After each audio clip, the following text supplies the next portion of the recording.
សួស្តីអ្នកទាំងអស់គ្នាថ្ងៃនេះខ្ញុំលើកយកប្រធានបទមួយហេតុអ្វីដែលយើងគួរតែទិញដីស្ថិតនៅក្នុងស្ថានភាពសេដ្ឋកិច្ចដែលកំពុងតែមានបញ្ហាបាទអញ្ចឹងអ្នកទាំងអស់គ្នាដឹងហើយថាសប្តាហ៍ថ្ងៃនេះសេដ្ឋកិច្ចប្រទេសកម្ពុជាយើង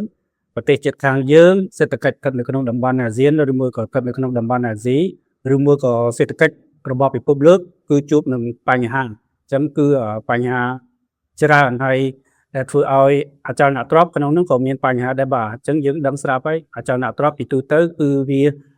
ស្របទៅតាមសេដ្ឋកិច្ចរបស់ប្រទេសមួយក៏វាស្របទៅតាមសេដ្ឋកិច្ចរបស់តំបន់ហើយនិងសេដ្ឋកិច្ចរបស់ពិភពលោកអញ្ចឹងថ្ងៃនេះខ្ញុំលើកយកចំណុចសំខាន់មួយចំនួនធំដើម្បីជម្រាបជូនអ្នកនរគ្នាតើ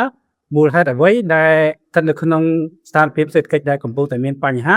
តែយើងបែរទៅជាចង់ទិញដីវិញបាទចំណុចទី1គឺនៅពេលដែលសេដ្ឋកិច្ចកំពុងតែមានបញ្ហាហ្នឹងគឺសម្បូរអចលនទ្រព្យជាពិសេសគឺតាក់ទងជាមួយនឹងដី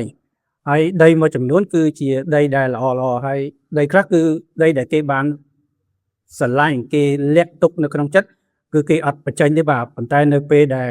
មានបញ្ហាអាចបញ្ហាជាគ្រួសារផ្ទាល់បញ្ហាជាបុគ្គលឬមួយក៏បញ្ហានៅក្នុងការរកស៊ីឬមួយតម្រូវការនៅក្នុងការយកលុយទៅសងធនាគារឬមួយក៏យកលុយមកធ្វើអីផ្សេងក៏ត្រូវបង្ខំចិត្តលក់អចលនទ្រព្យដែលជាដីដែលល្អហ្នឹងគឺត្រូវការលក់ចេញបាទទី2គឺដីដែលលក់ចេញហ្នឹងគឺដីខ្លះក៏ល្អហើយដីខ្លះក៏មិនសូវល្អតែពីច្រើនដីដែលល្អគឺបានចេញមកទៅនៅក្នុងស្ថានភាពហ្នឹងបាទបើសិនទាំងក្នុងស្ថានភាពដែលសេដ្ឋកិច្ចល្អមនុស្សមានលុយច្រើនឬមួយមានលុយសល់គឺក៏អត់បញ្ចេញរបស់ដែលល្អនឹងចេញទេប៉ុន្តែនៅពេលដែលគាត់មានភាពផ្ទាល់ស្ថានភាពពិបាកគឺគាត់ត្រូវការដោះស្រាយសងធនាគារ